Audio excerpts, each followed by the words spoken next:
का छत्ता होता है जो हेक्सागोन, उसमें जो कट होता है उसी आधार पे ये स्ट्रक्चर उसी को ध्यान में रख के बनाया गया है। और हनीकॉम्ब स्ट्रक्चर का फायदा ये है कि उसमें जो है इस तरीके से इसकी बनावट होती है कि जो एयर उससे पास होगी, ठीक है, ऊपर पानी गिर रहा है, फिर वो आगे जो है वो सक्रिय हो जाएगी तो ठंडा होता है। यानी कि एयर जब कंडेंस होती है तो उसमें जो है आपका जो एयर है वो कूल होती है।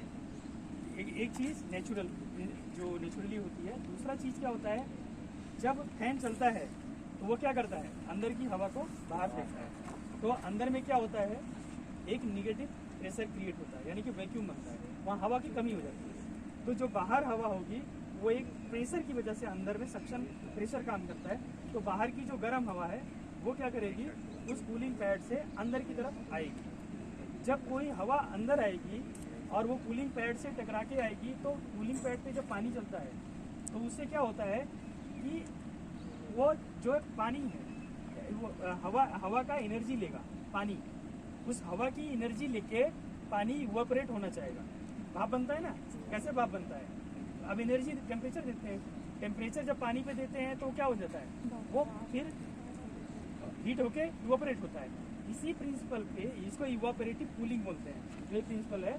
इसमें क्या होता है, जब कूलिंग पैड से हवा गुजरती है तो जो उसकी हीट होती है वो पानी ले लेता है। पानी क्या करता है, तो उड़ने की कोशिश करता है, यानी कि इवोपरेट होता है। तो उस चक्कर में जब एनर्जी ले लिया, हीट तो ले लिया, बचा क्या, ठंडा। तो वो ठंडी हवा जो है पंखे से फिर पूरे उसमें आगे बढ़ती है। ये कंटिन्यूअस प्रोसेस बनी रहती है। अगर आप फैन मत चलाओ, कूलिंग पैड चला दो तो आपका ठंडा होगा, कितना ठंडा होगा, बहुत कम होगा। जो बाहर से हवा थोड़ी बहुत आएगी उतना ही ठंडा होगा। अगर आपने फैन चला दिया और कूलिंग पैड नहीं चलाया तो ठंडा होगा नहीं, वो गर्म हवा को निकालता रहेगा।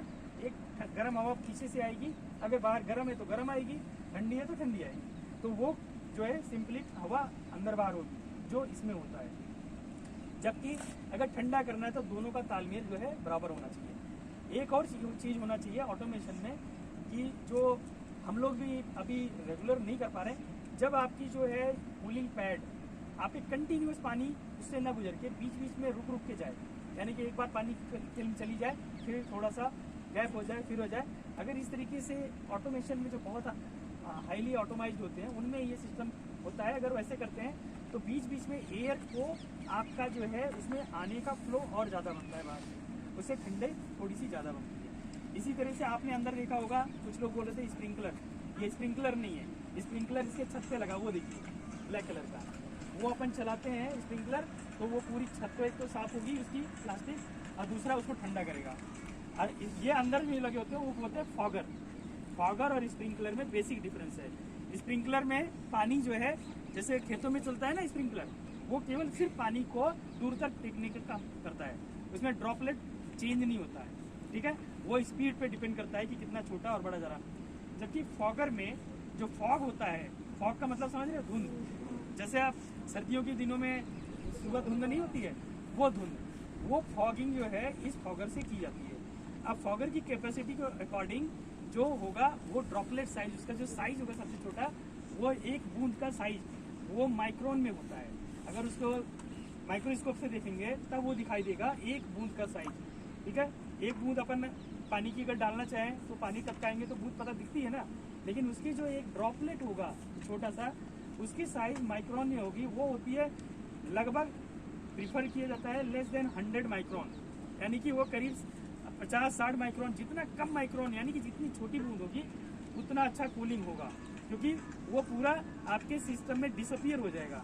और वो गर्मी क्या करेगा, हम फॉगर क्यों चलाते हैं, फॉगर हम चलाते हैं, फॉगर जब चला दिया तो फॉगिंग में जो आपका पानी की बूंदें हैं वो क्या करेंगी, वो आपकी अंदर की एनर्जी लेंगी, सेम वे एनर्जी लेंगी। तो एनर्जी क्या हो गया, हीट, वो आपकी वो चूंकि हवा में है और उसमें डिसअपियर हो जाएंगी, यानी कि इवोपरेटिव कूलिंग हो जाएगी।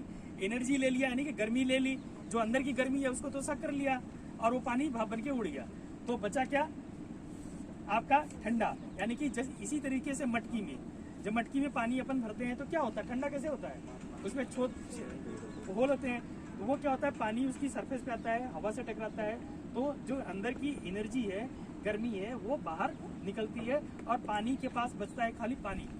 गर्मी जो है उसकी बाहर इवोपरेटिव कूलिंग से और अंदर जो है ठंडा पानी। तो वही प्रिंसिपल जो है आपका इसके अंदर भी लगता है। तो आप इसमें जो है ये जो स्ट्रक्चर देख रहे हैं इसको कहते हैं नेचुरली वेंटिलेटेड ग्रीन हाउस। ये क्या है?